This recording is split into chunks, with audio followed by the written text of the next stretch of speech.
ജില്ലാ private bus operators association ഭാരവാഹികളാണ് ഇപ്പൊ പത്രസമ്മേളനം നടത്തുന്നത്.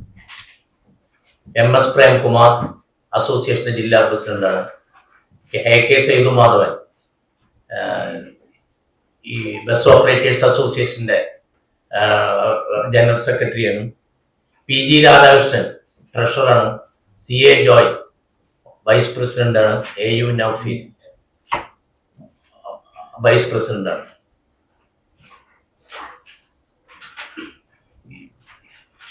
സ്വകാര്യ ബസ് സർവീസ് ഇപ്പൊ ഡീസലിന് ഇന്നും വിലവർധനവും ഉണ്ടായിരിക്കുകയാണ്. സ്വകാര്യ ബസ്സുകളെ സംബന്ധിച്ചിടത്തോളം 4 തവണയായി ഡീസലിന്റെ വിലവർധനവ് മൂലം ഒരു ദിവസം 8 രൂപയുടെ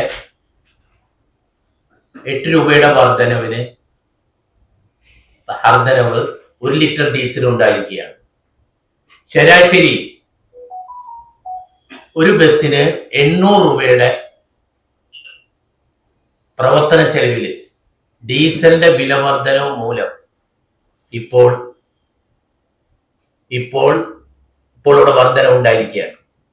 ഇത് ബസ് ഉടമകൾക്ക് താങ്ങാൻ കഴിയില്ല.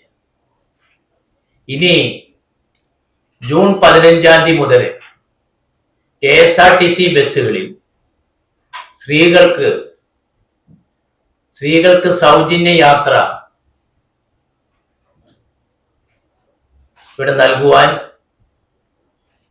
കേരള സർക്കാർ തെരഞ്ഞെടുപ്പ് വാഗ്ദാനത്തിന്റെ പേരിൽ ഇപ്പോൾ തീരുമാനമെടുത്തിരിക്കുകയാണ്. ഈ സ്ത്രീകള് KSRTC ബസ്സുകളിൽ ഇപ്പൊ യാത്ര ചെയ്യുമ്പോൾ അവരോടൊപ്പമുള്ള പുരുഷന്മാരും കുട്ടികളും KSRTC ബസ്സിലാണ് യാത്ര ചെയ്യുക. ഇപ്പൊ സാധാരണയായിട്ട് ഒരു വീട്ടിൽ നിന്ന് അമ്മയും അച്ഛനും മക്കളും അല്ലെങ്കിൽ ഭാര്യയും മക്കളും എല്ലാവരും കൂടി ഭർത്താവും കൂടി പുറത്തിറങ്ങിയാൽ ഭാര്യയോ അല്ലെങ്കിൽ അമ്മയോ KSRTC ബസ്സിൽ യാത്ര ചെയ്യില്ലല്ലോ. അവരെല്ലാവരും KSRTC ബസ്സിൽ യാത്ര ചെയ്യും. കാരണം സ്ത്രീകൾക്ക് സൗജന്യമാണ്. ഇപ്പൊ സ്വകാര്യ ബസ്സുകളെ സംബന്ധിച്ചിടത്തോളം ഞങ്ങളുടെ വരുമാനത്തിൽ വൻ ഇടിവ് സംഭവിക്കും. ഇപ്പൊ ഡീസലിന്റെ വില വർധനവ് അത് കേന്ദ്ര സർക്കാരിന് ഈ കാര്യത്തില് ഒരു പോളിസിയും ഇല്ല. പെട്രോളിയം ഉൽപ്പന്നങ്ങളുടെ വില യുദ്ധത്തിന് മുമ്പ് $70 വരെ എത്തി. റഷ്യയിൽ നിന്ന് വില കുറവിന് പെട്രോളിയം ഉൽപ്പന്നങ്ങൾ ഇന്ത്യയിലേക്ക് ഇഷ്ടം പോലെ ഇവിടെ വരുത്തിയിരുന്ന ഒരു കാലഘട്ടം ഉണ്ടായിരുന്നു. അന്നൊന്നും വില കുറയ്ക്കാൻ കേന്ദ്ര സർക്കാർ തയ്യാറായില്ല. അന്ന് കേന്ദ്ര സർക്കാർ എന്താ ചെയ്തതെന്ന് വെച്ചാൽ എക്സൈസ് തീരുവയില് അവര് വർധനവ് വരുത്തി വില കുറയ്ക്കാനുള്ള സാഹചര്യം ഇന്ത്യയിൽ ഇല്ലാതാക്കി. ഇപ്പോൾ ഇറാൻ ഇസ്രയേൽ അമേരിക്ക യുദ്ധം ഉണ്ടായപ്പോൾ അന്താരാഷ്ട്ര മാർക്കറ്റിൽ വില വർധനവ് വന്നു എന്നതിന്റെ പേരിൽ ഇപ്പോൾ ഡീസലിന്റെയും പെട്രോളിന്റെയും വിലയിൽ ഭീമമായ ഒരു വർധനവ് ഇപ്പൊ കേന്ദ്ര സർക്കാർ ഇവിടെ വാഹന ഉടമകളെ അടിച്ചേൽപ്പിരിക്കുകയാണ്. ഇത് ഞങ്ങൾക്ക് താങ്ങാൻ കഴിയുന്നില്ല. നിങ്ങൾക്കറിയാം സ്വകാര്യ ബസ് ഉടമകള് ഈ സമൂഹത്തിൽ എങ്ങനെ ജീവിക്കുന്നത്. ഞങ്ങൾക്കൊരു ബസ്സിന് 800 രൂപയുടെ ഞങ്ങളുടെ വരുമാനത്തില് ഒരു കുറവ് വന്നാൽ ഞങ്ങൾക്ക് ബസ് സർവീസ് ഞങ്ങൾക്ക് നിരത്തിലിറക്കാൻ കഴിയില്ല. അതുപോലെ യാതൊരു പഠനവും നടത്താതെയാണ് സ്ത്രീകൾക്ക് KSRTC ബസ്സുകളിൽ പരിപൂർണ സൗജന്യം പ്രഖ്യാപിച്ചിരിക്കുകയാണ്. ഈ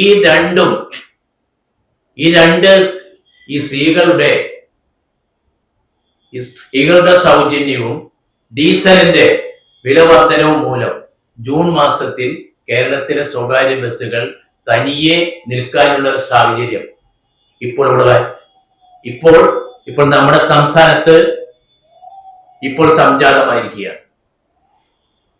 സർക്കാർ ട്രാൻസ്പോർട്ട് മന്ത്രിയെ കണ്ടു, ഞങ്ങൾ മുഖ്യമന്ത്രിയെ കണ്ടു, ഞങ്ങൾ നിങ്ങളായിട്ട് സംസാരിക്കാം, ബസ് ഉടമസ്ഥ സംഘടനകളുമായിട്ട്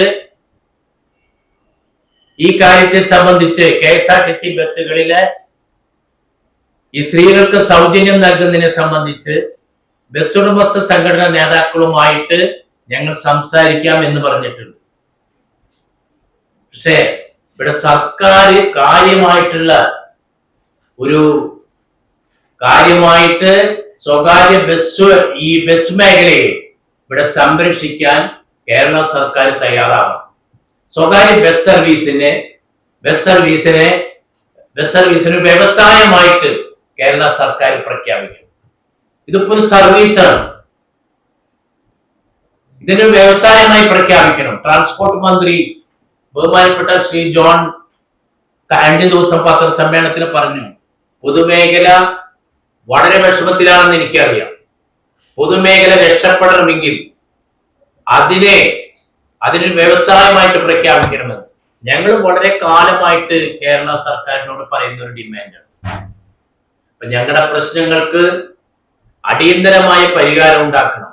പരിഹാരം ഉണ്ടാക്കിയില്ലെങ്കിൽ ജൂൺ മാസത്തിൽ വിദ്യാഭ്യാസ സ്ഥാപനങ്ങൾ ഇവിടെ തുറക്കുന്ന സമയത്ത് സ്വകാര്യ ബസ്സുകൾ നിർത്തിവെക്കേണ്ട ഒരു സാഹചര്യം ഈ സംസ്ഥാനത്തുണ്ടാവും. നമ്മുടെ ജില്ലയിൽ ഒരു 1200ഓളം ബസ്. അല്ല, അതെല്ലാം ഇവർക്ക് തരാൻ പറ്റുള്ളൂ. അല്ല, ഡീസലിന് സബ്സിഡി നൽകണം. അല്ല, ഡീസലിന് 1 ലിറ്ററിന് എത്ര രൂപ സബ്സിഡി എന്ന് പറഞ്ഞാൽ മതിയല്ലോ. ഡീസലിന് സബ്സിഡി നൽകാലോ. അങ്ങനെ ചെയ്യാൻ പറ്റില്ലല്ലോ, കാരണം ബസ് ഓടിക്കാൻ വേണ്ടി മാത്രമുള്ള ഡീസലല്ലേ തരാൻ സാധിക്കുള്ളൂ. നിങ്ങൾക്ക് കുറഞ്ഞ ഡീസൽ കിട്ടി കഴിഞ്ഞാൽ വേറെ അല്ല, സ്റ്റേജ് ഗാരേജ് ബസ്സിന് അല്ല, അതിനൊരു സംവിധാനം ഉണ്ടാക്കാലോ, ഒരു കാർഡ് സിസ്റ്റം എന്തെങ്കിലും ഉണ്ടാക്കാലോ. സർക്കാരിന് ചെയ്യണമെങ്കിൽ ചെയ്യാം. അല്ല, ടാക്സ് ഒഴിവാക്കിയാൽ ചെറിയ എമൗണ്ട് വരുന്നു. കിലോമീറ്റർ നോക്കിയിട്ട് സബ്സിഡി കൊടുത്തു. അതേത്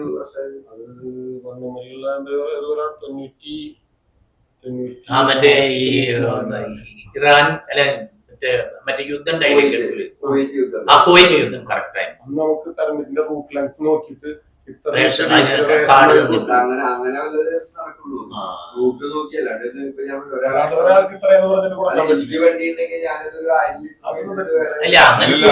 അതിനൊരു നോംസ് ഉണ്ടാവുമല്ലോ, ചർച്ച ചെയ്ത നോംസ് ഉണ്ടാക്കാവുന്നുണ്ട്.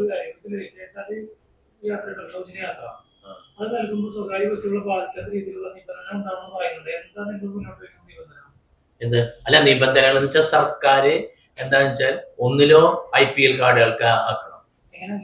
IPL കാർഡില്ലേ, വരുമാനം കുറഞ്ഞ ആൾക്കാർ,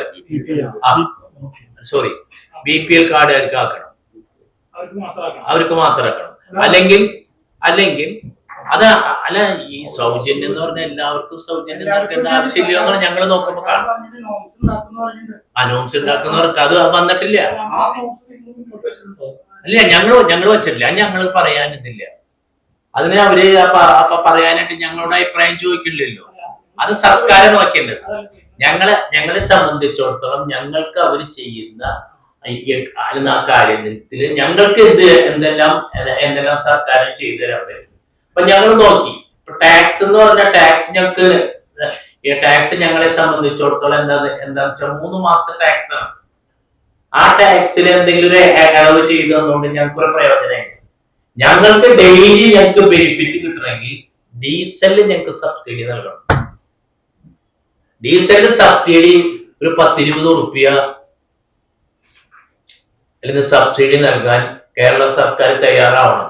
ഇപ്പൊ എന്താണെന്ന് വെച്ചാൽ ഈ KSRTC ബസ്സുകളിൽ ഇപ്പൊ ഈ സൗജന്യം നൽകുമ്പോൾ എത്ര കോടി രൂപയാണ് ഗവൺമെന്റിന് നഷ്ടം വരിക? ആ നഷ്ടം എങ്ങനെ നിർത്തും?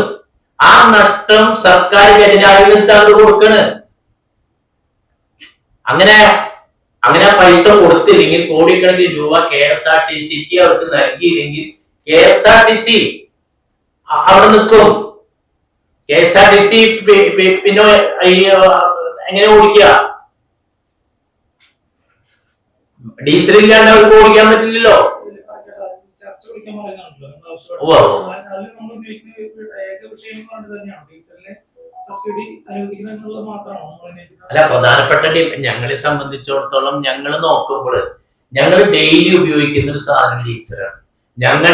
ഞങ്ങളെ സംബന്ധിച്ചിടത്തോളം, ബസ് ഉടമകളെ സംബന്ധിച്ചിടത്തോളം അല്ലെങ്കിൽ ബസ് സർവീസിനെ സംബന്ധിച്ചിടത്തോളം ഒരു ദിവസം ഞങ്ങളുടെ ഈ എന്താ പറയുക, ഞങ്ങളുടെ മൊത്തത്തിലുള്ള ഒരു ബസ്സിന്റെ കളക്ഷനിൽ 80% ഡീസൽ അടിക്കാനാണ് ഉപയോഗിക്കുന്നത്. നിങ്ങൾ നോക്കൂ, ഇന്നിപ്പോ 100 ചില്ലാൻ രൂപയായി, 103 രൂപ സംതിങ് ആയി. അപ്പൊ ഒരു 100 ലിറ്റർ ഡീസൽ അടിക്കുമ്പോ 11,000 രൂപയായി. അത് കഴിച്ചിട്ട് എന്താണ് ഈ ബസ്സിൽ ഉണ്ടാവുക?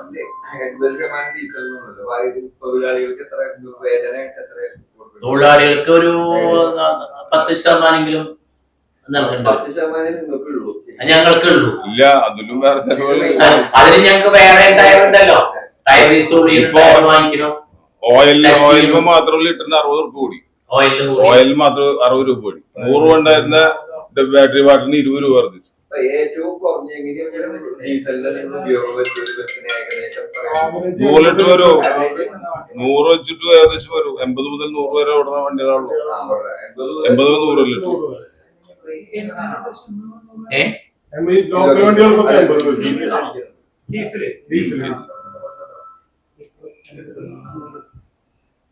സബ്സിഡി തരണെങ്കിൽ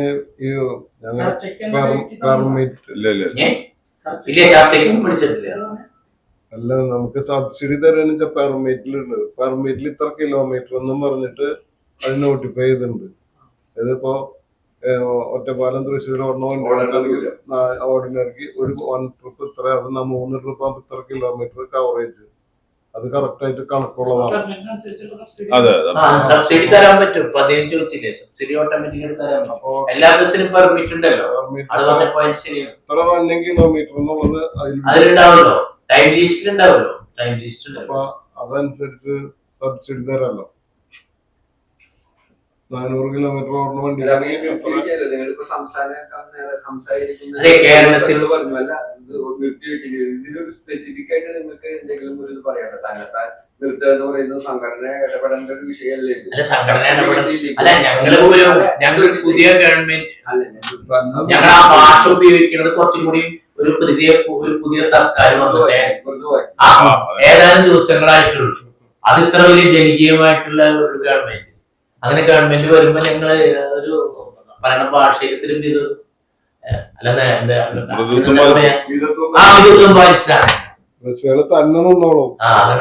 10 രൂപ 8 രൂപ കൂടെ മേലെ കൂടിയല്ലോ. 8 രൂപ കൂടിയിട്ട് അതെ, ജൂൺ 1 മുതൽ ഇപ്പൊ ഇത് ഇതായില്ലേ. ജൂൺ 15 മുതൽ മറ്റേതും കൂടി വരുമ്പോ ഏതാണ്ട് റെഡിയാവും. അല്ല, ബസ് ചാർജ് വർധനവ് കൊണ്ട് പ്രശ്നം തീരില്ലല്ലോ. കാരണം സ്ത്രീകൾക്ക് KSRTC യാത്രയിൽ അവരെന്തൊക്കെ നിബന്ധനകൾ കൊണ്ടുവരുന്ന നോക്കേണ്ടി വരും. ഇദ്ദേഹം പറഞ്ഞല്ലോ അവര് നിബന്ധന കൊണ്ടുവരുന്നത് ഏതൊക്കെ ബസ്സുകളിലാണ്, അല്ലെങ്കിൽ കാലത്തും വൈകിട്ടും. ഞങ്ങൾക്ക് സ്ത്രീകൾക്ക് KSRTC ബസ്സുകളിൽ അല്ലെങ്കിൽ ഇപ്പൊ ഗവൺമെന്റ് പ്രഖ്യാപിച്ചിട്ടുള്ള അസൗജന്യത്തെ സംബന്ധിച്ച് ഞങ്ങളോട് അഭിപ്രായം ചോദിക്കുകയാണെങ്കിൽ ഞങ്ങൾക്ക് വളരെയധികം അഭിപ്രായങ്ങൾ അവിടെ പറയാനുണ്ട്. പക്ഷെ അത് അവർ ചോദിക്കുന്നില്ല. അവർ പറഞ്ഞ രാഹുൽ ഗാന്ധി പ്രഖ്യാപിച്ച ഒരു കാര്യം അതിന് പുറകോട്ട് പോകാൻ പറ്റില്ല എന്നാണ് അവർ പറഞ്ഞത്. സ്ത്രീകൾക്ക് എല്ലാവർക്കും സൗജന്യം നൽകും. അതുണ്ടാവും. ഇന്ദിരാ ഗ്യാരണ്ടി എന്ന് പറഞ്ഞു ഓർഡിനറി ആയാലും ബാധിക്കുമല്ലോ. ഓർഡിനറി ബസ്സിലുണ്ടല്ലോ. നമ്മുടെ ചാലക്കുടി മാട ഭാഗത്തൊക്കെ എല്ലാ ഭാഗത്തും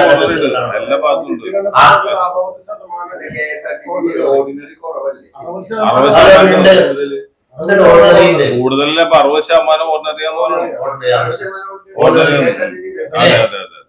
ഇവിടെ കുറവായിരിക്കും. തെക്കൻ ജില്ലകളൊക്കെ ഇവിടെ ഞാൻ പറയട്ടെ, ആമ്പലൂർ റൂട്ടിൽ KSRTC ഉണ്ടല്ലോ. ചാലക്കുടിയുടെ പോന്ന് ചാലക്കുടി നിങ്ങട് അവര് എത്ര 5 മിനിറ്റ് കൂടുമ്പോ ട്രിപ്പ് അടിക്കുന്നുണ്ട്. വെള്ളിക്കുളങ്ങര 4 ഡെപ്പോലെ വണ്ടികളാണ്. 4 ഡെപ്പോള വണ്ടികളാണ്. ഗുരുവായൂരിന്ന് പോകുന്ന കൊടുങ്ങല്ലൂരുണ്ട്, പൊന്നാനി ഭാഗത്ത് 4 ഡെപ്പോലെ വണ്ടികളാണ്.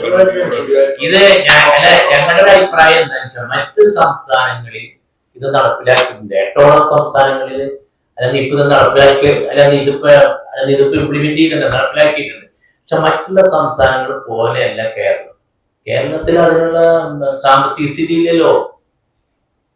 അതുപോലെ തന്നെ കേരളത്തിലെ പോലെ പ്രൈവറ്റ് ബസ്സുകൾ മറ്റു സംസ്ഥാനങ്ങളിൽ ഇല്ല. തമിഴ്നാട്ടിലും കർണാടകയിലൊക്കെ പ്രൈവറ്റ് ബസ്സുകൾ വളരെ ശതമാനം നോക്കണമെങ്കിൽ വല്ല 10% ഉണ്ടാവുള്ളൂ. കേരളത്തിൽ അങ്ങനെയല്ലല്ലോ. കേരളത്തിൽ കൂടുതൽ പ്രൈവറ്റ് ബസ്സുകളാണ്. എന്തിന്റെ ഏതിന്റെ ഇവിടത്തെയാണ്?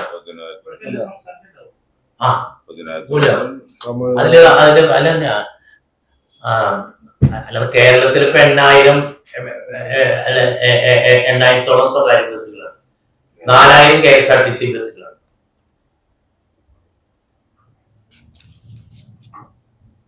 മുപ്പതിനായിരത്തിൽ പരം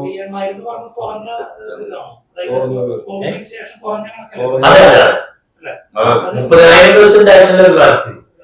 1,500 ചില ബസ് ഉണ്ടായിരുന്നു തൃശ്ശൂർ ജില്ലയിൽ. അന്ന് 500 ചില ബസ് ഉണ്ടായിരുന്നു, 515 കോവിഡിന് മുമ്പ്. അതിപ്പോ 1,250 സംതിങ് ആയില്ലേ. കോവിഡ് കാലത്ത് അതിനുശേഷം യാത്രക്കാര് വളരെ കുറഞ്ഞു, യാത്രക്കാരെന്നെ കുറഞ്ഞു. ഈ ബസ്സുകൾ എന്താണ് ചെയ്യുന്നത്?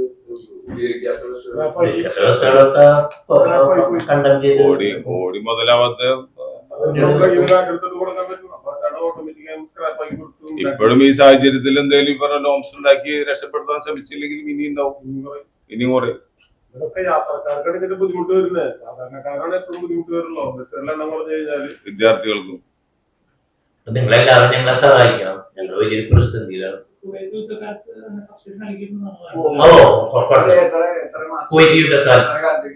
അത് ഒരു 2-3 മാസം നമ്മുടെ ഇപ്പോഴത്തെ ബിനു അപ്പുറത്തൊരു ഓഫീസ് ഉണ്ടാവും. അന്നാണ് നിങ്ങൾ വരുന്ന കാലത്തിനെ കണ്ടിട്ടുണ്ടോ? അവിടെ എല്ലാവരും വരി നിൽക്കും. അത് കാലത്ത് നേരത്തോടെ ഒന്ന് വരി നിൽക്കും ബസ് ജയിപ്പിച്ചു തന്നിട്ടുള്ള കാലഘട്ടം. അത് ഇവിടെ സംസ്ഥാന ഗവൺമെന്റ് ജില്ലാ കളക്ടർ 6 മാസം പഴയ മണ്ണുമലിന്റെ പമ്പ് ഉണ്ടാവും.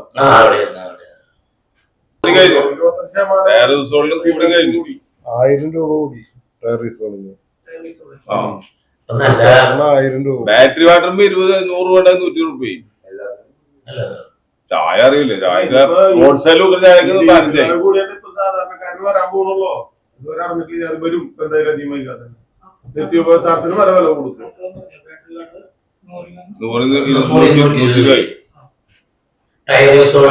60 രൂപ ഓയിൽ കൂടി 5,000 രൂപ 5,000 രൂപ റീബെൽറ്റ് ചെയ്യാൻ 6,000 രൂപ.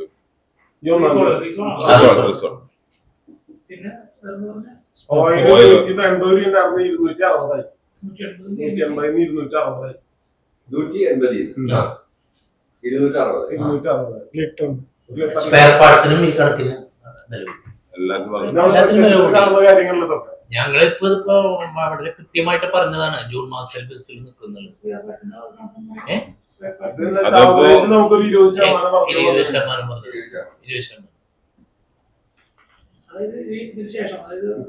ഇപ്പൊ ഈ 10 ദിവസത്തിനുള്ളിൽ സംഭവം.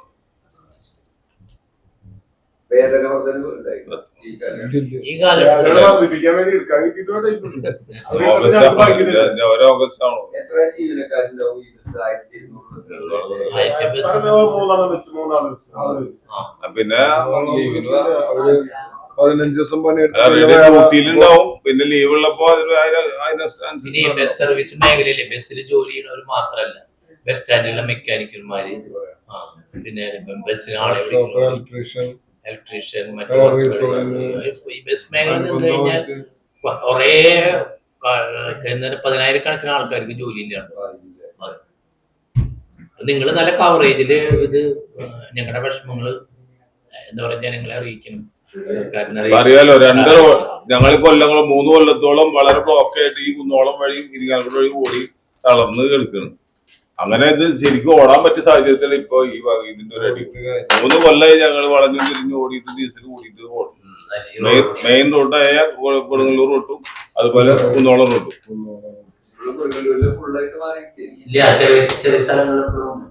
അതിപ്പോ പണിതല് 2 വരിയായ കാരണം അത് ഭയങ്കര ബ്ലോക്കാണ്. ഒരു വണ്ടിയുടെ സ്പീഡിൽ പോകാൻ ഒരാൾക്കും പറ്റില്ല.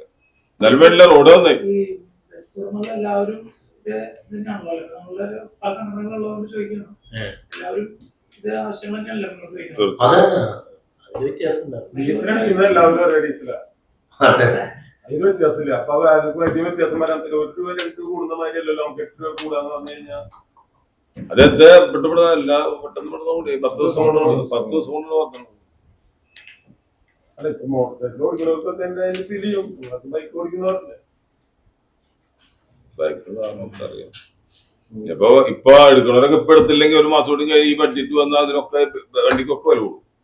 പെട്ടെന്ന് പുതിയ വണ്ടി എടുക്കുന്നവർ എടുക്കാറില്ലേ, അല്ലെങ്കിൽ ബഡ്ജറ്റ് വന്നാൽ വില കൂടും. ഈ വണ്ടിയൊക്കെ വണ്ടിയിലാണല്ലോ വരണേ. പുതിയ വണ്ടി കാറുകളൊക്കെ വേറെ വണ്ടിയിലാണ് വരണേ. അപ്പൊ ഡീസലിന് റേറ്റ് കൂടും, പുതിയ വണ്ടിക്ക് വില വരും.